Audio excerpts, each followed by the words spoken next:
বন্ধুরা নিশ্চয়ই থাম্বনেল দেখে বুঝতে পারোনি এই গাছটি কী গাছ। আচ্ছা, তোমাদেরকে এই গাছটির গুণাগুণ সম্পর্কে কিছু কথা বলবো। তার আগে আমার চ্যানেলে যারা নতুন তারা প্লিজ আমার চ্যানেলটিকে লাইক, সাবস্ক্রাইব আর কমেন্ট করতে ভুলো না। আর যারা যারা নতুন নতুন ভিডিও চাইছো কী বিষয়ে নিশ্চয়ই আমাকে কমেন্টে বলো, আমি নিশ্চয়ই ভিডিওগুলো বানিয়ে দেওয়ার চেষ্টা করব তোমাদেরকে। আচ্ছা চলো এই গাছটির সম্বন্ধে বলি।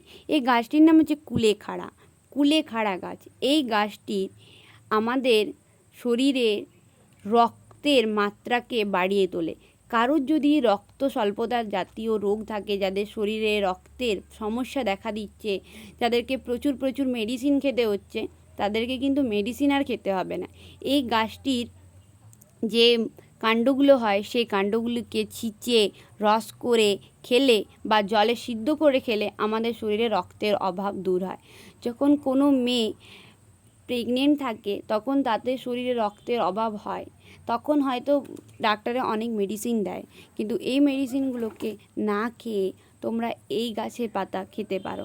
অনেক সময় মেডিসিন খাওয়া ভালো হয় না, শরীরের পক্ষে ক্ষতি হয়।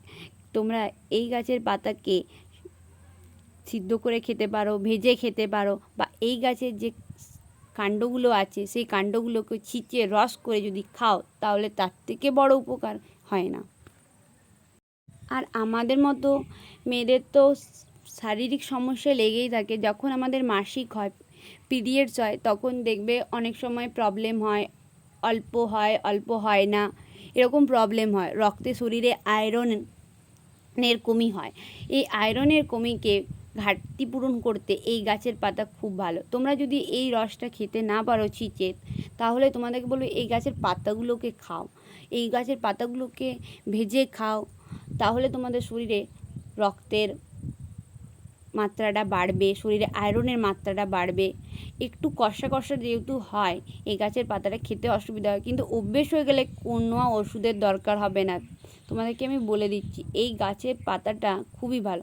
এই গাছটির নাম কুলেখাড়া। এইটি না তোমরা কোথায় পাবে, কী করে সংগ্রহ করবে আমি বলে দিচ্ছি। যদি আশেপাশে তোমরা গ্রাম এলাকায় থাকো যেখানে ধান টান চাষ হয়, সেই সব জায়গায় খেতে তোমরা এইগুলোকে দেখতে পাবে।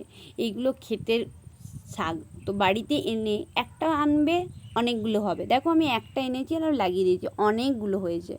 তো আমি মাঠে যেও তুলে নিয়ে আসি, আমাদের অসুবিধা হয় না, আমাদের এখানে প্রচুর আছে, কিন্তু আমি বাড়িতে এনে লাগিয়েছি, সবসময় তো যাওয়া হয় না। যেহেতু আমার ঠাকুমার রক্ত স্বল্পতা জাতীয় রোগটি হয়ে গেছে, এখন বয়স হয়েছে, তো এত মেডিসিন খেতে চায় না, মুখে রুচি হয় না, তখন আমার মা এইটাকে শিকড়টাকে ছিঁচে রস করে সত্তা বানিয়ে এটা আমার ঠাকুমাকে দেয়। আর আমার ঠাকুমার রক্তের স্বল্পতার যে রোগটি ছিল সেটি অনেকটি দূর হয়েছে।